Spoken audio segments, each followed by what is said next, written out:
6 langkah praktis. Ya, Bapak bisa lakukan di rumah mulai hari ini. Langkah pertama, mulai hari ini jangan makan malam, Pak. Ala bisa karena biasa. Memang awalnya sulit, yang sudah kebiasaan makan malam itu sulit. Alasannya nanti nggak bisa tidur dong, betul ya? Nanti perutnya kembung, mual dan sebagainya. Itu karena kebiasaan. Dulu pun saya begitu. Tapi kalau sekali-sekali boleh, Pak. Misalnya diundang hajatan gitu, tetangga ada yang kawinan hajatan, ya udah apa-apa, menghargai itu makan malam. Tapi sekali-sekali itu. Tapi kalau tiap hari ini yang nggak boleh, betul ya Pak? Jangan makan berlebihan dan jangan makan malam. Makan sate boleh nggak Pak? Boleh. Siapa bilang nggak boleh? Sate itu, Bapak tahu daging kambing, daging domba adalah makanan sehat, tidak berkolesterol. Yang kolesterol itu lemaknya Pak. Tapi kalau Bapak makan daging murni, dagingnya top, ya sehat Pak. Yang nggak boleh itu santannya. Jadi makan gulai itu jangan. Kalau gulai, sate aja udah. Ya, ataupun dibuat apalah, dibuat empal. Ya, oke, itu yang pertama. Yang kedua, tolong catat, jangan tidur larut malam Pak. Batasan tidur jam berapa Pak? Jam 11 paling telat harus sudah tidur. Kenapa? Apa penjelasan medisnya? Orang yang tidur di atas jam 11 akan terganggu fungsi livernya Pak. Dimana liver kita ini fungsinya banyak. Ya, ada 500 fungsi liver loh Pak. Fungsi jantung ada berapa Pak? Fungsi jantung 1. Fungsi jantung tugasnya untuk pompa darah. Fungsi ginjal ada berapa? 2. Absorpsi dan filtrasi. Fungsi liver 500 fungsi. Jadi organ yang paling berat dalam tubuh kita kerjanya adalah liver. Liver akan rusak manakala kalau kita tidur di atas jam 11 malam. Berarti 500 fungsi liver bisa rusak Pak.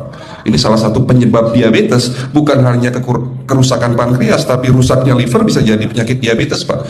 Jadi kalau sakit diabetes itu yang terganggu itu sebetulnya bukan hanya pankreasnya, livernya pun rusak, ususnya pun rusak. Makanya dalam pengobatan diabetes di klinik kami itu bukan hanya ngobatin pankreas, tapi 3 organ penting ini saya obati: usus, liver, dan pankreas. Kebanyakan kenapa?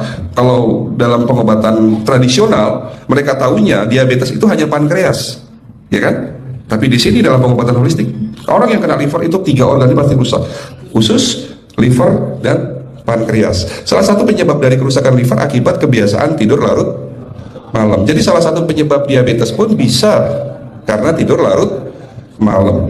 Ya, batasan tidur jam berapa? Sekali lagi, jam 11 harus sudah tidur pulas. Jadi jam 10, setengah 11 paling lambat kita harus tidur pulas. Nanti setelah jam 1 boleh bangun.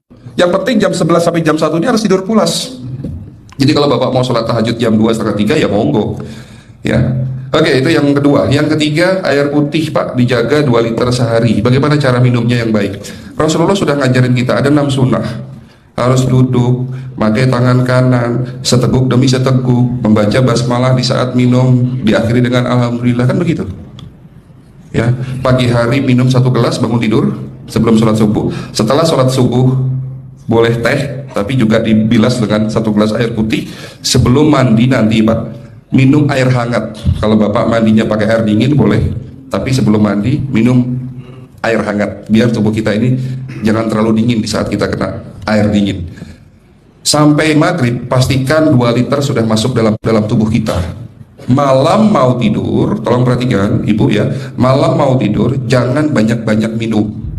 Nggak boleh minum malam itu segelas sampai 2 gelas mau tidur. Cukup seteguk 2 teguk saja. Karena kalau sampai kita minum mau tidur 1 gelas besar, ginjalnya malah rusak Pak. Ya. Oke, itu yang ketiga. Yang keempat, puasa. Lakukan puasa secara rutin, insya Allah kita sehat. Nah, untuk penjelasan atau materi puasa, nanti bisa hubungin staf saya. Nanti di bulan Ramadan tahun ini, kalau memang masih ada slot 1 sampai hari ke-20, saya bisa mengisi manasik kesehatan yang berkaitan dengan manfaat puasa untuk kesehatan. Insya Allah kalau memang masih ada slot waktunya, karena kita di bulan Ramadan hanya 20 hari kita mengisi manasik. Ya. Oke, itu yang keempat. Langkah keempat. Langkah 1, 2, 3, 4. Langkah kelima. Nah, sebelum saya menjawab yang kelima, saya ingin membacakan sebuah sabda Rasulullah. Rasulullah bersabda, di dalam tubuhmu ada segumpal daging. Jika segumpal daging itu sakit, akan sakitlah seluruh tubuhmu. Dan jika segumpal daging itu rusak, akan rusaklah seluruh tubuhmu. Apa itu segumpal daging? Segumpal daging itu adalah hati. Tapi ternyata yang dimaksud Rasulullah itu bukan liver, Pak. Yang dimaksud Rasulullah adalah hati kita, roh kita, jiwa kita, perasaan kita. Kalau hati kita rusak, kita banyak penyakit hati, iri, dengki, sombong, takabur, dan sebagainya. Penyakit fisik akan muncul dalam tubuh kita. Ya, tidak ada orang stres itu sehat, betul tidak, Pak? Tidak ada orang yang suka marah-marah itu sehat, betul tidak? Bahkan Rasulullah mengajar senyum adalah ibadah. Senangkan orang lain, permudah urusan orang lain, insya Allah kita sehat. Ya, jadi itu langkah ke-5. Langkah 1 sampai langkah ke-5 sifatnya individual. Bapak bisa lakukan sendiri di rumah. Tapi langkah ke-6 ini butuh bantuan pihak dokter atau rumah sakit. Kira-kira langkah ke-6 apa, Pak? Lakukan pemeriksaan sebelum sakit. Jadi periksa itu jangan nunggu sakit baru periksa. Jangan seperti kayak Bu Ustazah tadi, diajak periksa, jawabannya takut ketahuan penyakitnya. Setelah stroke baru datang ke klinik untuk minta diperiksa. Kalau sudah stroke susah nggak nyembuhinnya, Pak? Kata kayak beliau nih, sudah 2 tahun tidak sembuh-sembuh karena sudah terlanjur stroke. Tapi kalau beliau melakukan general check up, mohon maaf ya Pak, kalau beliau melakukan general check up rutin, insya Allah tidak akan kena stroke karena sebelum stroke sudah diobati dulu. Karena stroke ini bisa kita lihat dalam scanning dengan alat yang saya punya, insya Allah kelihatan ini.